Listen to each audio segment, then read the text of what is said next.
What's good, everyone? Happy December. It's the first of the month. So get up, wake up, because it's the first of the month. Fun fact, Bone Thugs and Harmony raised me. Welcome to Bravo and Blaze with Jenny Blaze, where we will be reviewing all the latest Bravo TV shows that have aired this week. But we also have 420 talk, other Bravo news, and some pop culture sprinkled in.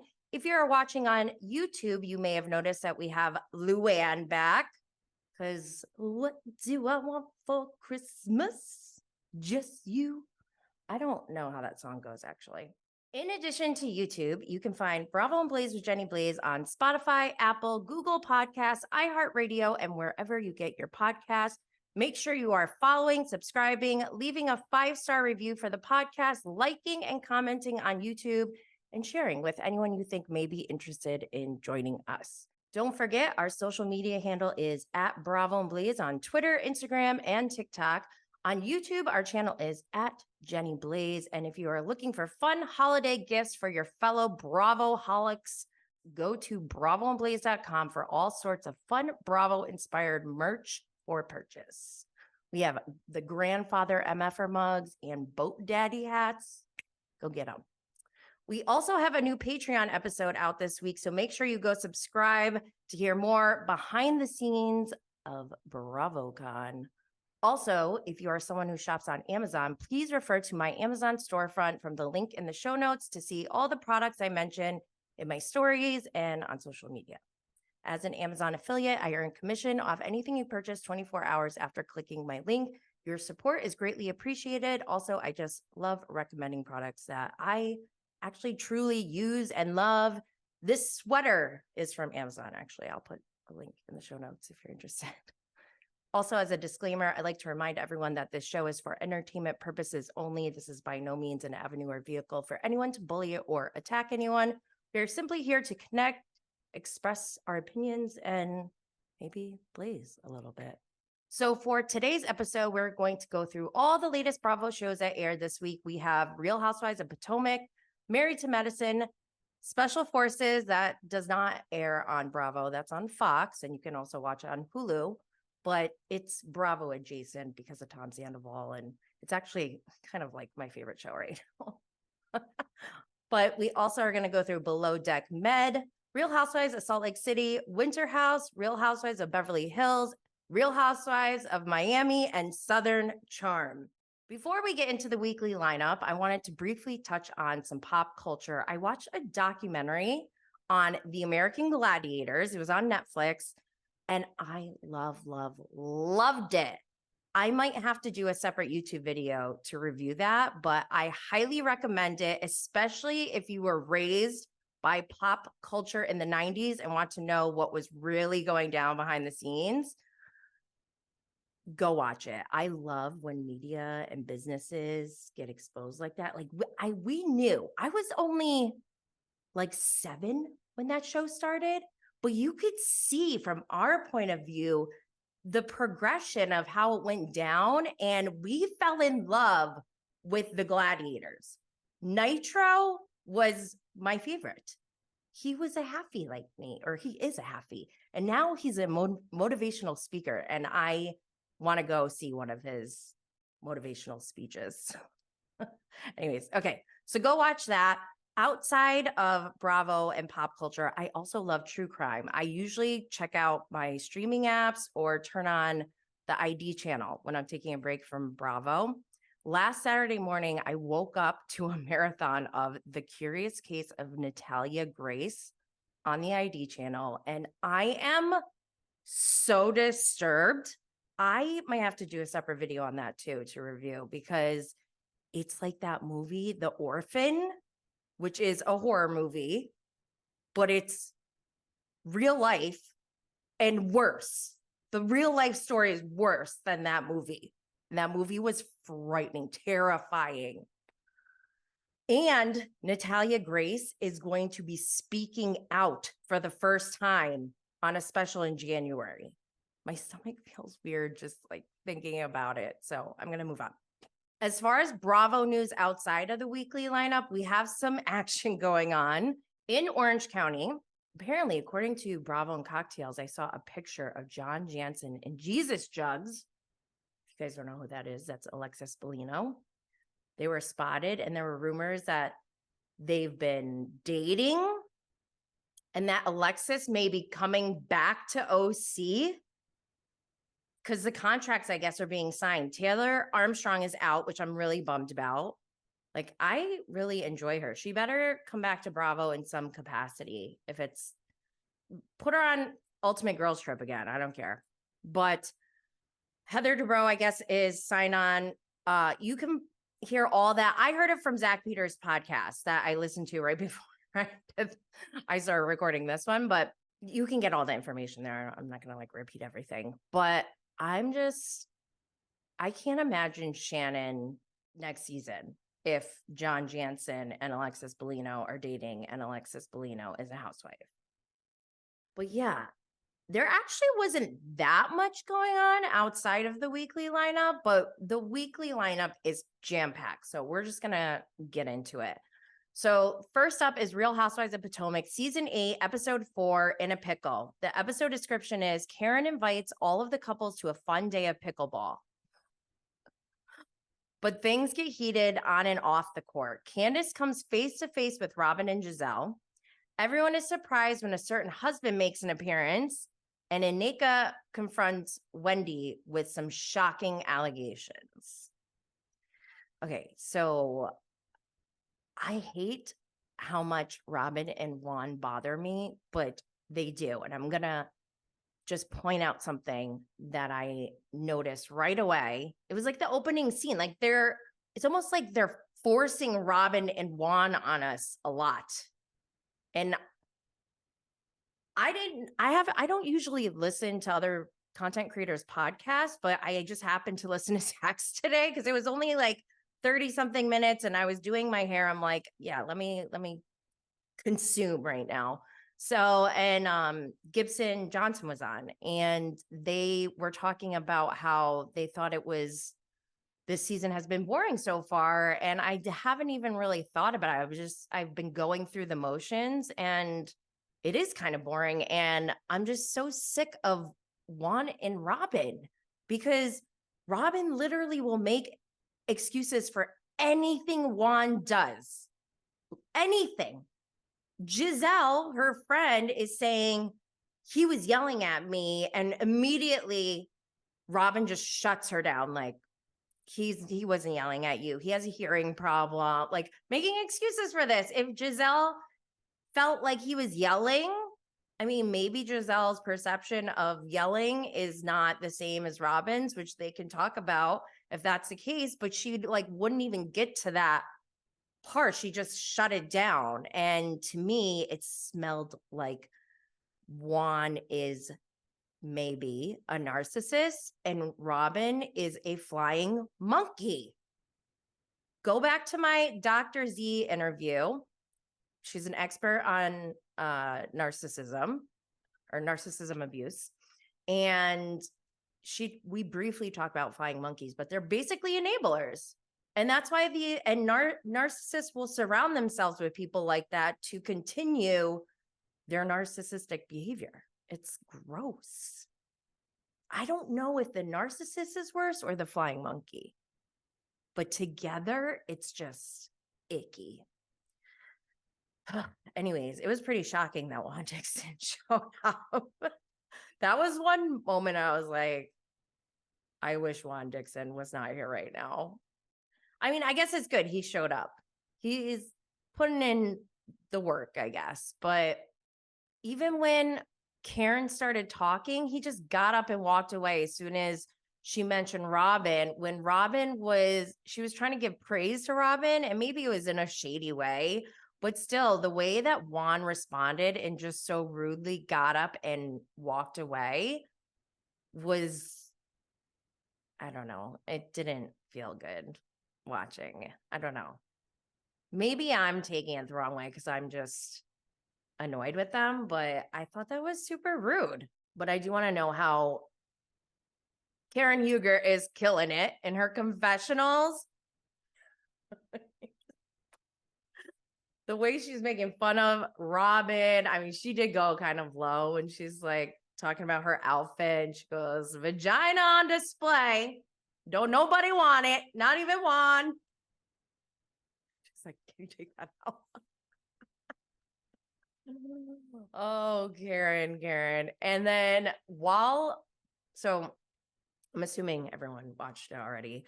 During this fight between Wendy and Aneka, I was dying when Karen just out of nowhere goes up to Giselle and goes, this is all your fault.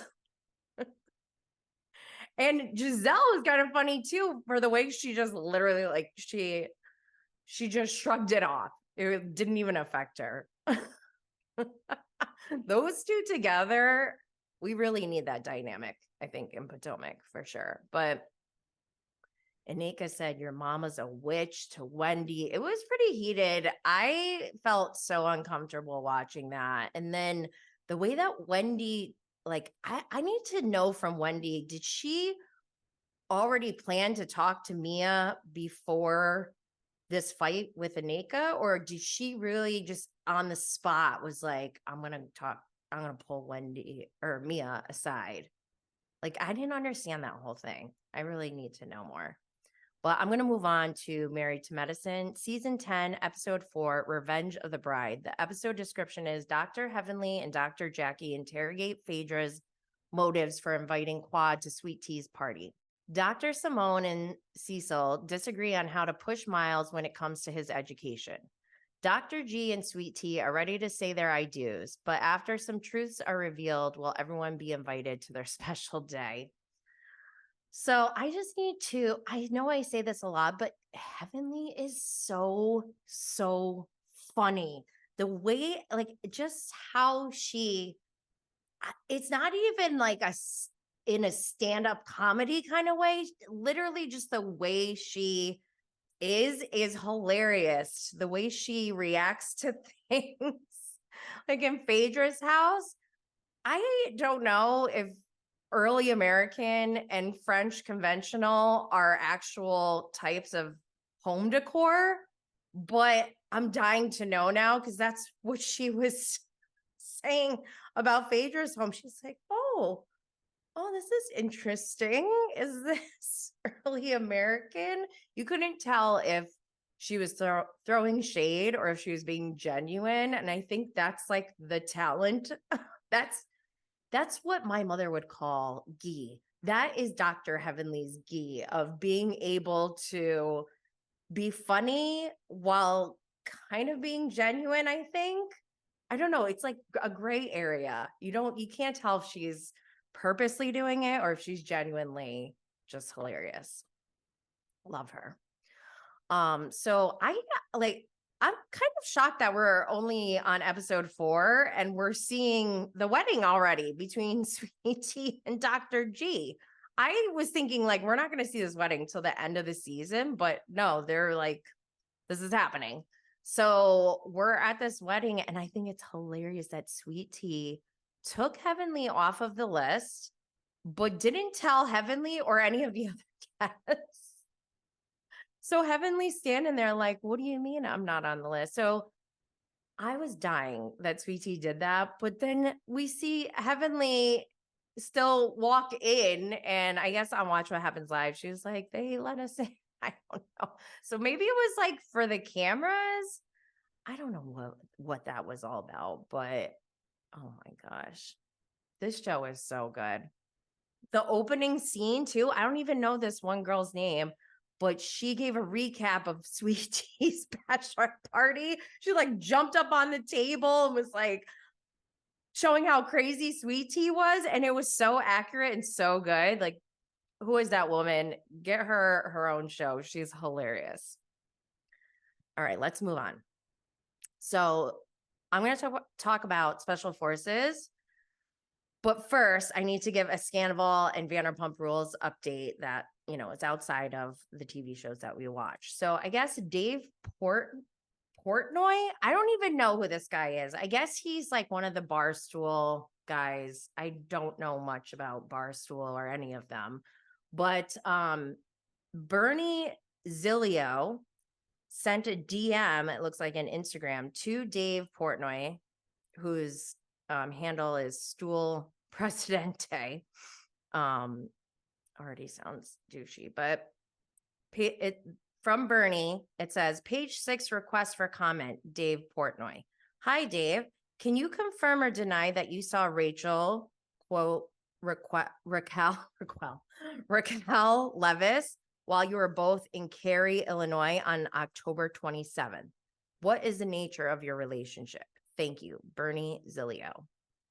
Dave Portnoy screen captures that DM or whatever and says, my official statement, I can confirm I've never met that trash bag in my life, and it's wildly insulting to even be mentioned in the same sentence as her. I was eating pizza at Uncle Jerry's, though, which was spectacular, by the way, and got an 8.3. Okay. I didn't even know that rating pizzas was a thing that he did. So I was like, what does that part mean? It was a cryptic message, but I guess that's like his claim to fame is rating pizza. I don't know. I really don't know this guy. So for one, I was disgusted. I don't care if you really, truly in your heart of hearts feel that somebody's a trash bag. You don't go on to social media and do that. That is just distasteful, tacky, gross. I don't like it, especially like a male to a female. It's just gross all around. So yeah, yuck. But in other Raquel news, she announced her new podcast, Rachel Goes Rogue, and apparently it's being produced by Bethany's production team. So this should be interesting. It, I guess, is going to premiere in January, and people are speculating that it's probably, I think, was it Morgan P? I heard someone say, mark my words, he's gonna drop it the same day as the Vanderpump Rules season 11 premiere, or I bet you she'll do it like the day after or something. But if she does do that, I can't picture her like getting on a mic and being prepared to speak on the episode the next day. Like, I feel like we've been waiting a long time. So they must have been working on this, right? This isn't going to be like a real time type of podcast. I don't know. You guys let me know what you think. But I do know that when I listened to the trailer, I didn't listen to the whole thing because I was just a little disturbed by like the way she talks. It felt very AI like a robot. But I'm also gonna probably skip that podcast. I haven't really been listening to that many podcasts anyways, but I'll probably read the recaps from Vanderpod Recaps, who's on Instagram, and I think she might be on Reddit too, but she does a good job of recapping all the, the very important podcasts that we need to know about. So go check that out. But also, I feel bad for her because I feel like she sets herself up to be in a vulnerable position for people to just emotionally destroy her. Not just her, Bethany as well. They actually put in effort to position themselves to be attacked. And like, I don't want to subscribe and engage in that.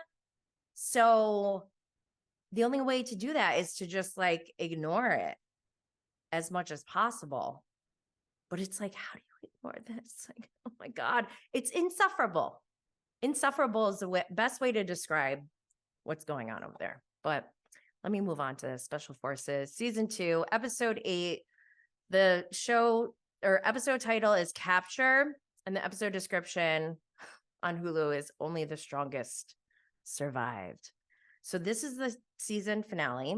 Last episode, we're down to 5 people. We got Tom Sandoval, JoJo Siwa, Erin. I'm sorry, I don't know her last name. She's a Olympian Olympic speed skating champion, Nick Viall and Tyler Cameron, who was on The Bachelor or The Bachelorette. I don't know. I didn't know who he was until this show. And at first I was like, this guy's just like a good looking guy who's probably a douchebag, but I think I like him now. I think he might be a good guy. But anyways, this is the last challenge and they have to survive after being captured. And through this, once they're captured, they have to be interrogated. They are in very harsh conditions. They're left outside in the cold for hours while also listening to audio of like babies screaming and crying, people screaming and crying, like just the worst, awful sounds just for hours, just to break them down mentally. Which, by the way, side note, I wonder if Bethany is salivating over this show, because this show feels like it would qualify for the reality reckoning. Just throwing that out there. But they are supposed to pretend that, obviously, as they're training for special forces, they're not supposed to just go and be like, we're with special forces. They have this cover story that they had to like memorize ahead of time. They were told they need to say they're looking for rare birds and trying to get like pictures of them or something. And meanwhile, they don't even have cameras with them. It's just, oh my gosh. But anyway, so at one point, Tom Sandoval puts on his gloves and they go up to him and they have bags on their heads too. That part like freaks me out. I would probably lose it just from that. But he puts on his gloves and they're like, why did you put on your gloves? And he was like, because my hands were cold. It just reminded me of Happy Gilmore, where Ben Stiller is the employee at the nursing home where Adam Sandler's grandmother is staying. And she goes, my fingers hurt. He's like, oh, your fingers hurt? Well, now your back's going to hurt because you just pulled landscaping duty. It just felt very, those are the vibes I was getting.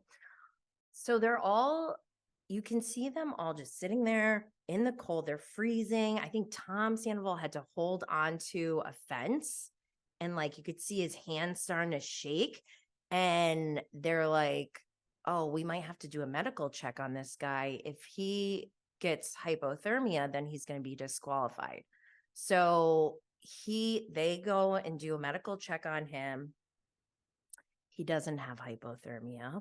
So they decide to put him through to interrogation immediately after that, I guess. I guess there's no point in sending him back to that, holding onto a cage with these awful sounds in his ears. And you would think that if you were checked out and you are fine, that you would be like, okay, I guess I need to step it up here. I don't know. But the thing and the special forces team, they're all watching this go down and they're commenting as this is happening, as Tom Sandoval is getting interrogated. They're like, strip down. And so he's like taking off his clothes and he's just like, I don't know. For me, if somebody's yelling at me to like strip down, I'd be like, okay.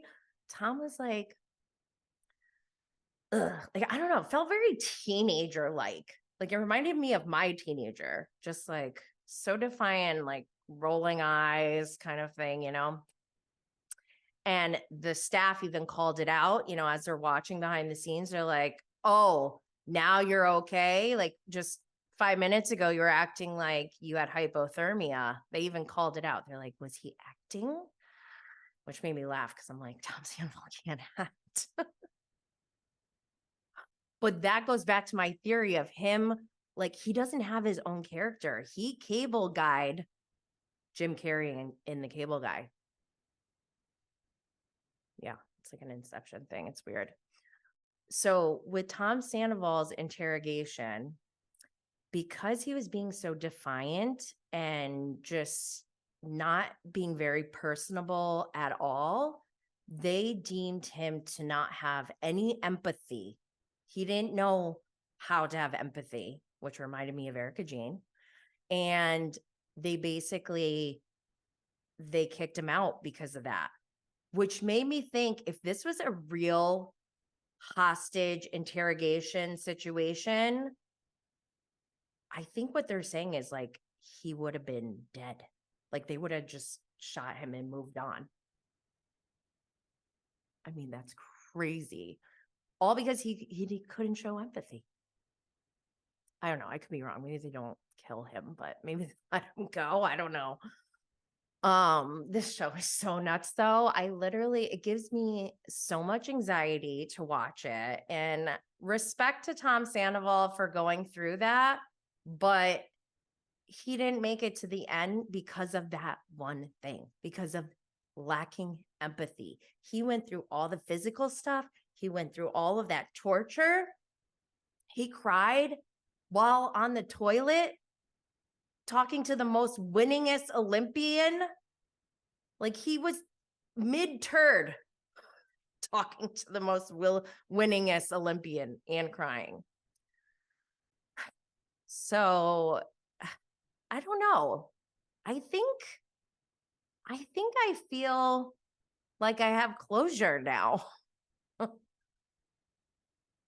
I don't know. We'll see, but let's move on. Below Deck Med, season 8, episode 10, Dirty Laundry. The episode description is a new crew member arrives, but may lack some necessary skills. Captain Sandy gives it her all, trying to persuade a deckhand to stay on the boat. In scenic Portofino, the deckhands face their most challenging docking yet. Interior woes continue when a stew thinks the chief is out to get them. I have no interest in talking about this show because it's so boring, but I have good news and I have bad news. The bad news is Luca and I are over. I'm so over him. We're through. The good news, that wink at BravoCon did not get me pregnant. Okay, moving on. Real Housewives of Salt Lake City, season 4, episode 12, Icy Apologies. Before I go into the episode description, I just wanted to let you guys know that there were some DMs leaked this week between Monica and the person who does her lip injections from Beauty Lab. And the reason why I mention that is because apparently there's a lawsuit between Heather and Monica right now because Monica didn't pay for her services at Beauty Lab. And Monica is saying that she didn't, it was like botched or whatever.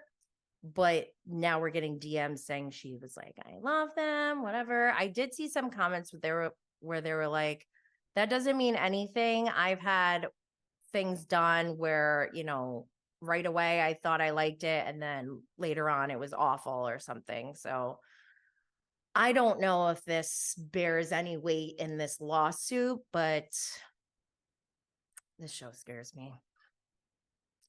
I know what is going down and I cannot say, and I'm scared. That's all I'll say. So the episode description is the ladies are unsure about how they feel about going on a trip with Monica for her birthday as Monica turns to Mary for advice. A lunch between Lisa and Meredith leaves their friendship on shaky ground. When Whitney loses a close friend, she looks to the ladies for support, but finds one of them isn't as empathetic as she expects. Right out the gate, one thing that's been bothering me, I need to know from Angie, maybe I'll just ask her. I need to know if she has like childhood trauma from being not invited to something, because she is triggered so hard whenever she's excluded. And I need to know why. And she has one child, so maybe like, she has brothers and sisters, right? So it's not like an only child syndrome type of thing. I wonder what that stems from, but whatever, just a side note. Love Lisa Barlow for giving out 420 gifts. Holla at you, girl. Whoop, whoop, Lisa Barlow. Bravo, Blazing Barlow. Also, why does Heather Gay want a man wearing a ski mask? What the hell is that? And in the scenes for the next episode, or I don't know if it's like the mid-season trailer, when he tells Heather to shut the fuck up. Okay, Winter House. Winter House season 3, episode 6. Say my name, say my name, say my name, say my name. I don't know why I'm singing so much today, but episode description. As the Wild West party wraps up, Danielle is saddled with frustration. Before heading back to Los Angeles for the Vanderpump Rules reunion, Tom pushes Katie to her breaking point. Oh my gosh. Things heat up all over the house as streaks are broken. Things heat up all over the house as streaks are broken? I don't know what that means, but I want to give a shout out to Jason Cameron for being the MVP of this episode for asking about Tom Sandoval. Even though Tom Schwartz didn't say much, it just made me giggle. I don't know. It kind of like brought me back to that time. And I was like, oh my God. Oh, dying that Amanda said Giselle thinks she's gross because she didn't wear any shoes in the bathroom at BravoCon in 2022 last year. And I don't know if I said this on my podcast. I didn't want to out this person, but I definitely witnessed, I guess, like, I don't know where everyone else stands. I personally am on the side of like, that's really gross, but I'm also not going to shame people for doing it. But I did see Emily Simpson with those shoes last year. But I feel bad for them too, because there was a lot of like, I don't think people realized how much walking was involved. And then for them, they're like in full glam. I was like, I gotta wear flat shoes. I can't do this. So anyways, Danielle is scaring me. At one point she was holding a knife. She even like recognized it the next day. I was like, at one point I was holding a knife. Girl. Hello. Hello. It's me. But for me, obviously, the thing that I'm loving about Winter House is Schwartz getting ready to go to the Vanderpump Rules reunion. We also see him and Katie attempting to hook up in the bathroom, but I guess they didn't, or whatever. They hooked up. I don't know if there was penetration, but enough.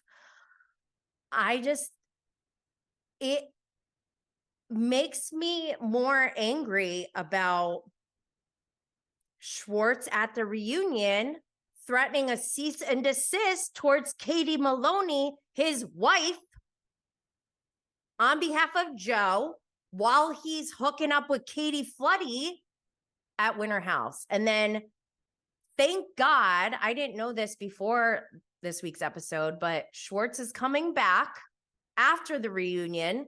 So he better bring it on whatever episode that is at the end of Winter House, because he hasn't been giving us enough Scandoval before the reunion. So we better get more Scandoval in the second half, is all I'm saying. This is like halftime for him. Okay, let's move on. Real Housewives of Beverly Hills, season 13, episode 6, rings around the rumor. The episode description is Kyle seeks insight into Sutton's confusing behavior. Dorit pours out a strong opinion of her own. Erica presses forward with reviving her public image. Garcelle is stunned when her son makes an admission about her divorce. After leaving her mark on country singer Morgan Wade, Kyle is confronted by Sutton about the state of her marriage.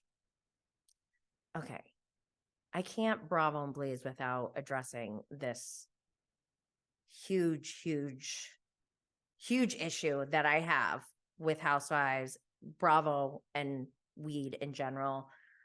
I don't love when weed is compared to alcohol.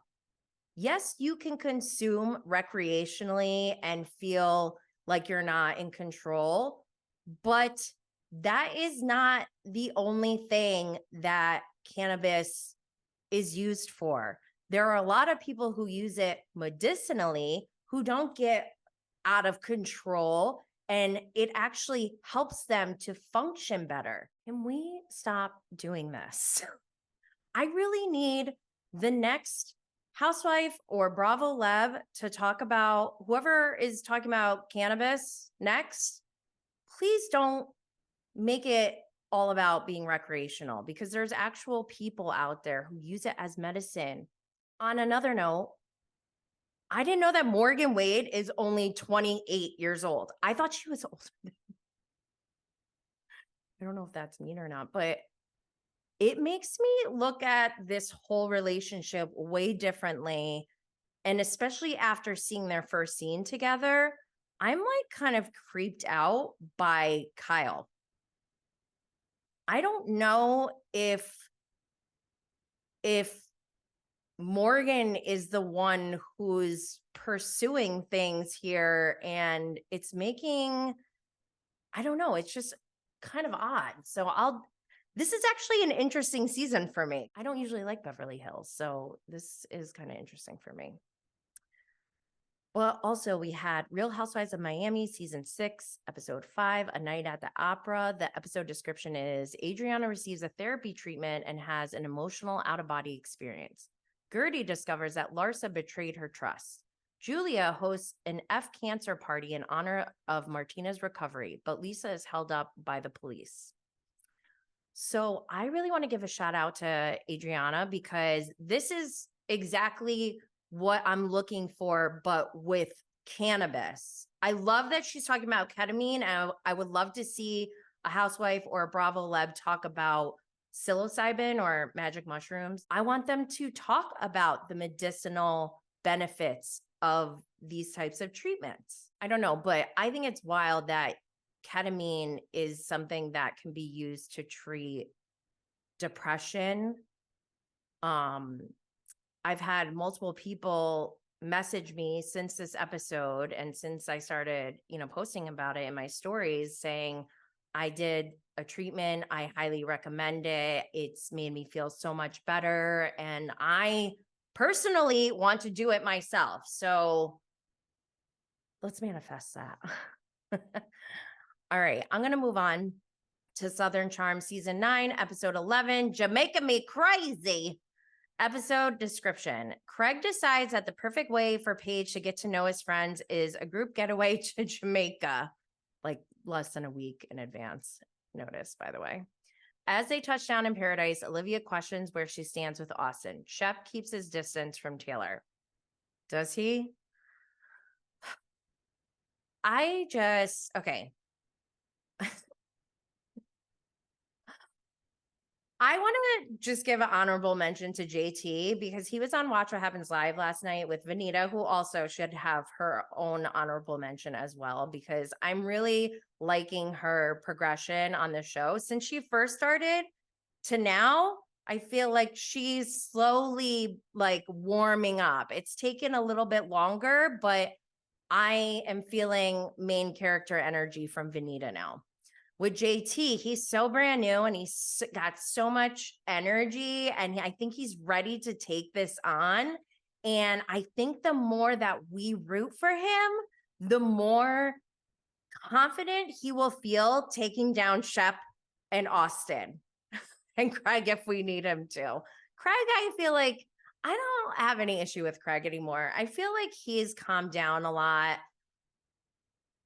I don't know. I guess I'm just still bitter that he blocked me without me even like really talking about him. So I'm going to let that go and really try to get back on the train of loving Craig, because I used to love Craig.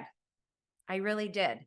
But then I don't know, he gets crazy sometimes. That one reunion with Madison in her Beetlejuice dress, like I will never, ever forget that. Like moving his head so much, his hair was crazy. Even Madison was like, I can't even argue with you. Go fix your hair. I love her. Well, what else? Shep makes me so angry. I thought I couldn't dislike him more after BravoCon last year, but he continues to surprise me, I guess, in making me dislike him more. I really wish Shep would just go to therapy but I don't think he wants to be better. I think he likes who he is, but also knows that it's bad. But like, I don't know. JT hit it on the spot last night. He was like, because Andy was asking him questions about Shep, like, name one thing I like about Shep or whatever. And then he said, what's one redeeming thing about Shep? And he goes, you know what? He hates Trump, and I do as well. And, you know, everyone started clapping.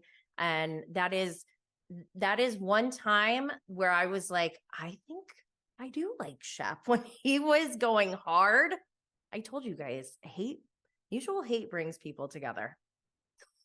It's so weird. Like, kind of good. I don't know. Is that a bad thing? Anyways, I do want to just mention that Southern Hospitality season 2 premiere starts next week. So you better catch up if you're not already.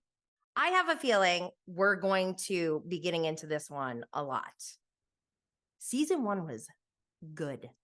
And season 1 was nominated for a GLAAD award, as well as Family Karma, which still hasn't been renewed for another season. And I don't know what's going on with that, because that's injustice right there. But that's everything for today. Don't forget to sign up for Patreon or subscribe on Instagram to get access to bonus content. Make sure to check out merch on bravoandblaze.com. Don't forget to subscribe, follow, like, comment, and leave a 5-star rating for Bravo and Blaze. Have a beautiful week, y'all, and stay lit.